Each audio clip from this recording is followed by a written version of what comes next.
welcome back to another episode. We have Migdalia Bonilla here to answer these delightful questions, and it's going to be a good one. We're talking about red flags today, ladies and gentlemen. So, shall we begin? Yeah. Perfect. What were the earliest signs that something felt off, and why do you think you ignored them at that time? Biggest red flag is probably anybody who yells and screams in your face, somebody who's inconsistent. And I know those two, like, one's minimal and the other one's like, really, wow. My two previous relationships were probably the biggest red flags. And honestly, I played parts in that too of like, I didn't really care about them, or my anxiety was like, hey, no, like, we should not do this. Actually, I thought it was my anxiety, but I'm pretty sure it was my intuition of being like, no, like, we do not like this. But then I forced myself because I thought it was actually my anxiety. Right. How do you personally tell the difference between someone having flaws and someone showing red flags?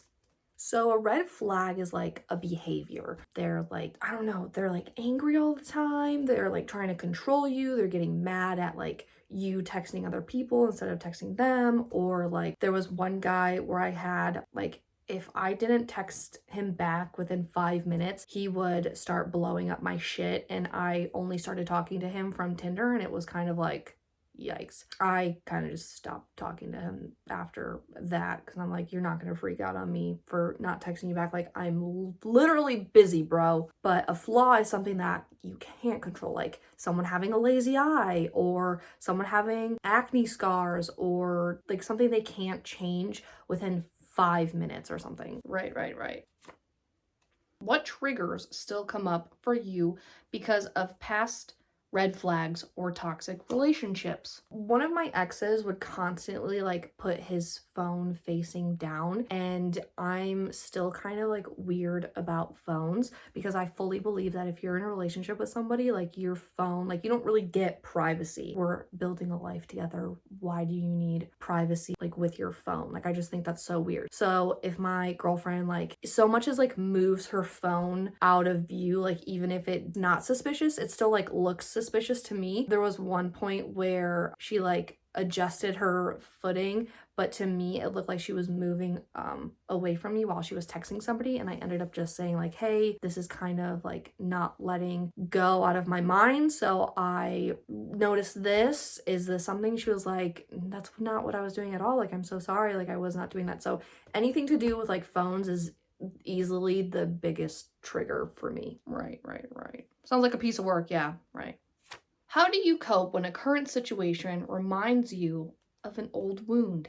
I just have to remind myself, like, they are not the same person. They are completely different. I trust my current girlfriend, like, with everything. As for, like, past relationships, like, I did not trust them at all, and I had good reason not to. But it's really just reminding myself, and I'm comfortable enough in my relationship now to ask her to clarify something for me, and I know like she won't get upset. Like, she did not get upset with me about the whole phone question, and that just brings me a lot of comfort as well. Right. Do you trust your intuition, and if not, what made you stop trusting it? I used to not really trust my intuition, and I still have a hard time doing so, but it's definitely gotten better. One of those being like knowing that my ex was cheating on me. Like, I don't know if anybody's ever had this issue where he went to the bathroom and he took his phone, which people typically do if they're going to shit on the toilet, like they scroll on their phone. But he went in there, and like the back of my mind, I was like, he's cheating on me in the bathroom. Like, I somehow knew he was doing that in the bathroom, and I just let it go. And I didn't really say a word about it until it came to the surface when that girl that he was texting actually texted me and was like, hey, this is actually like, this was happening back when. And I completely like just disregarded, and I didn't even think anything of it. So I really stopped trusting myself on making decisions when it came to dating. Right. No, yeah, that's a good one. Yeah.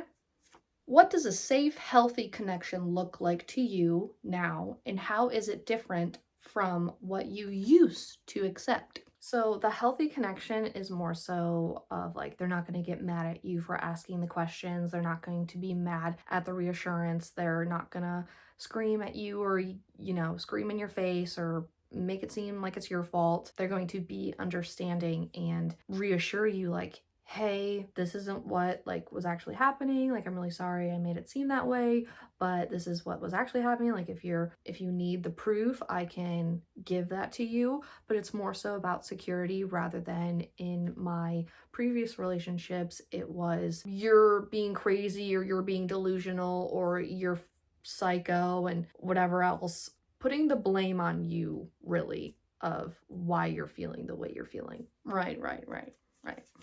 What's one red flag that you'll never let slide again, no matter who it is? Definitely lying, or someone like screaming in my face, or just going above and beyond of being malicious and just downright gross with their behavior. And that goes for like friends and significant others. Right. No, that's a good one. No, that's a good one. Yeah, totally agree. Except I'm a walking red flag. Right. Yeah. That's all for today, folks. We will see you next time. Have a good night, y'all.